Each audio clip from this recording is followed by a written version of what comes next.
ನಗರದ ಮಂಗಳವಾರಪೇಟೆ ಸರ್ಕಾರಿ ಶಾಲೆಯಲ್ಲಿ ಕನ್ನಡ ಪ್ರೇಮಿ ಜಿಲ್ಲಾ ಕನ್ನಡ ಸಾಹಿತ್ಯ ಪರಿಷತ್ ಸಕ್ರಿಯ ಹಿಂದುಳಿದ ವಿಭಾಗದ ಪ್ರತಿನಿಧಿ ಡಾಕ್ಟರ್ ಶಾಂತಾ ಕುಲಕರ್ಣಿ ವಸಂತರಾಜ್ ಉದ್ರಾಲ ಅವರಿಗೆ ಸನ್ಮಾನಿಸಲಾಯಿತು. ಉತ್ತಮ ಸಮಾಜ ಸೇವೆಗೆ ಇವರಿಗೆ ಮಂಗಳವಾರಪೇಟೆ ಬಡಾವಣೆಯ ನಾಗರಿಕರು ಕನಕದಾಸರ ಜಯಂತಿ ಆಚರಣೆಯಲ್ಲಿ ಸನ್ಮಾನಿಸಿ ಗೌರವಿಸಿದರು. ಶಾಲೆಗೆ ಅಗತ್ಯವಾಗಿ ಬೇಕಾದ ಸೌಲಭ್ಯಗಳ ಪಟ್ಟಿ ಗಮನಕ್ಕೆ ತಂದರು.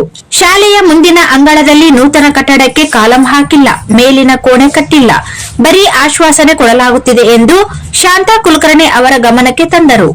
ಶಾಂತಾ ಕುಲಕರ್ಣಿ ಅವರು ಮಾತನಾಡಿ, ತಮ್ಮ ಸ್ವಂತ ಸಂಘಟನೆಯಡಿ ಸಹಾಯ ಮಾಡುವುದರ ಜೊತೆಗೆ ಸಂಬಂಧಿಸಿದ ಅಧಿಕಾರಿಗಳಿಗೂ ದುಂಬಾಲು ಬಿದ್ದು ಸವಲತ್ತು ಕೊಡಿಸುವುದಾಗಿ ಭರವಸೆ ನೀಡಿದರು.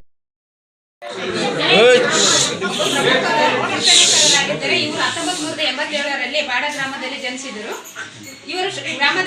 ಇವರು ಬಾಲ್ಯ ಹೆಸರು ತಿಮ್ಮಪ್ಪ. ಇವರು ತಂದೆ ತಾಯಿ ಹೆಸರು ಗೀರಪ್ಪ ಬಚ್ಚಮ್ಮ. ಇವರು ಅನೇಕ ಕೀರ್ತನೆಗಳನ್ನು ರಚಿಸಿದ್ದಾರೆ. ಇವರು ಒಟ್ಟು 366 ಕೀರ್ತನೆಗಳನ್ನು ರಚಿಸಿದ್ದಾರೆ.